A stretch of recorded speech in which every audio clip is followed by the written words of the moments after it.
तो मैं जैसे कहीं भी टाउनशिप लाता हूँ, मुंबई थर्ड मान लीजिए या जयपुर मान लीजिए, तो सबसे पहले मैं एक स्ट्रॉन्ग रिसर्च करता हूँ कि इस एरिया का पैसा फ्यूचर में बढ़ेगा कि नहीं बढ़ेगा, और बढ़ेगा तो कितना बढ़ेगा। ये बात अलग है कि मैं कोई कमिटमेंट नहीं करता, लेकिन मैं अपने आप से कमिटमेंट करता हूँ कि इनका पैसा बढ़ेगा, क्योंकि मेरा बिजनेस उनके पैसे बढ़ने पे टिका हुआ है। तो मेरा ऐसा मानना है कि प्रोडक्ट ऐसा ढूंढ के लाओ, एरिया ऐसा ढूंढ के लाओ कि उसमें पैसा बढ़ेगा ही बढ़ेगा, और प्रोडक्ट ऐसा बनाओ कि उसको आंख मीच के कोई खरीद ले, और रेट ऐसी लाओ बाजार से लोअर साइज रेट हो, ताकि बाजार पिट भी जाए तो भी उसका लगे मुझे पैसा बढ़ा है। जयपुर से शुरू हुई रियासत इंफ्रा की कहानी। सुमेर जी ने जमीनें खरीदनी शुरू की, उन्हें छोटे छोटे प्लॉट्स में बांटकर लोगों को बेचना शुरू किया। न सिर्फ लीगल क्लैरिटी थी बल्कि विश्वास भी था। इसी वजह से लोग बिना सोचे समझे इनके प्रोजेक्ट्स में इन्वेस्ट करते गए। कहानी ये बनी कि आज इनका नाम ही काफी है। प्रोजेक्ट लॉन्च होते ही 48 आवर्स में ही प्लॉट्स बिक जाते हैं। जयपुर में पिछले 12 साल से हम लोग काम कर रहे हैं, तो लोग जानते हैं, कमिटमेंट जानते हैं, ऑन टाइम डिलीवरी जानते हैं, डेवलपमेंट जानते हैं, लीगल टाइटल जानते हैं, तो इसलिए यहाँ तो सेल हो जाता है। हमारी पूरी टीम ने 12 शहरों की स्टडी की थी, और 12 शहरों की स्टडी करने के बाद मैंने मुंबई थर्ड का चुनाव किया है। मुंबई थर्ड का चुनाव करने का पहला कारण मेरा मुंबई की क्राउड था, कि मुझे ऐसा दिख रहा था कि ये छोटा सा जो टापू है, इस टापू में 2 करोड़ लोग रहते हैं सालसेट द्वीप पे, और अब इसकी आबादी बढ़ेगी तो केवल और केवल इधर मुंबई थर्ड की तरफ बढ़ेगी, ऐसा मैंने सोचा। तभी सरकार एयरपोर्ट बना रही है। फिर मेरे जाने के 1 महीने बाद मैंने सुना कि एयरपोर्ट की स्पीड 3 गुना हो गई। मुझे आज तक समझ में नहीं आ रहा कि वो मेरे जाने की वजह से हुई या ऊपर वाले ने कोई प्लान किया था। फिर 1 महीने बाद पता चला कि समुद्र के बीचों बीच एक रोड बन रही है, अटल सेतु बन रहा था। मुंबई थर्ड जो बस रहा है उससे 20 मिनट पे आप एयरपोर्ट पहुंच सकते हो नए वाले, 45 मिनट में आप मुंबई पहुंच सकते हो, 1.25 घंटे में आप पुणे पहुंच सकते हो। अभी जो एक टनल बन रहा है पुणे के लिए, करजत की लोकल ट्रेन स्टार्ट हो ही गई। पनवेल खत्म होने के बाद जो एरिया आता है उसको मुंबई थर्ड आप मान लीजिए, जो चौक तक है, आगे चौक से भी थोड़ा आगे तक 5-7 किलोमीटर आगे तक खालापुर तक ले लीजिए, वो सारा मुंबई थर्ड का एरिया है। मतलब जो पठारी एरिया है, तो वहां बसाना आसान है पूरी तरह से। सरकार भी ये जानती है, तभी तो इंफ्रा डेवलप कर रही है।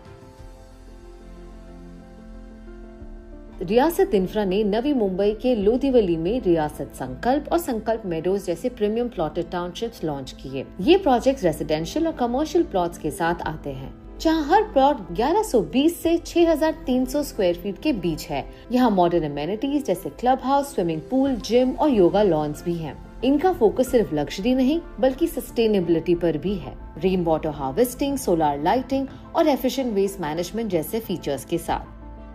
आज सुमेर जी के पास सिर्फ एक ऑफिस नहीं बल्कि जयपुर के बीचों बीच एक 6 स्टोरी का स्टनिंग हेडक्वार्टर है, जिसमें 1000 से भी ज्यादा लोग हर दिन काम करते हैं, सपने बुनते हैं और नए स्ट्रेस के सॉल्यूशंस ढूंढते हैं। कभी उतार, कभी चढ़ाव और कभी थकान भी, लेकिन सुमेर जी उन सब से कभी हार नहीं मानते। पर डे मुझे ये प्रूव करना होता है कि मैं इस ऑर्गेनाइजेशन का मैनेजिंग डायरेक्टर हूँ। पर डे मेरी एग्जाम होती है, लेकिन वो हैबिट का पार्ट है। मैं जैसे कोई भी चीज़ आती है तो उसको न्याय और नीति से एथिकली क्लोज करने में विश्वास रखता हूँ।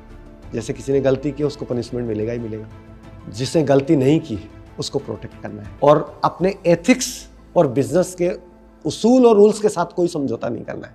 कितना ही लॉस हो, कितना ही फायदा हो, कोई समझौता नहीं करना है।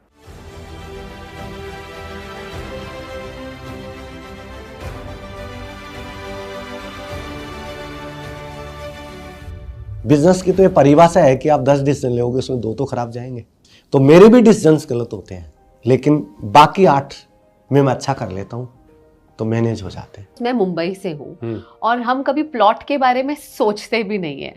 हम ले लेंगे स्टूडियो अपार्टमेंट, एक 1 बेडरूम, 2 बेडरूम, अगर बहुत पैसा कमा लिया तो ज्यादातर लोग 3 बेडरूम तक ही सीमित रहते हैं। फ्लैट में आपको 2 चीजों का पैसा देना है, जमीन का, घर बनाने का। तो जमीन तो आपके नाम हुई नहीं है, अब आपको पैसा देना है उस कंकड़ पत्थर का, तो उसका पैसा फ्यूचर में बढ़ेगा क्या, ये डाउटफुल है।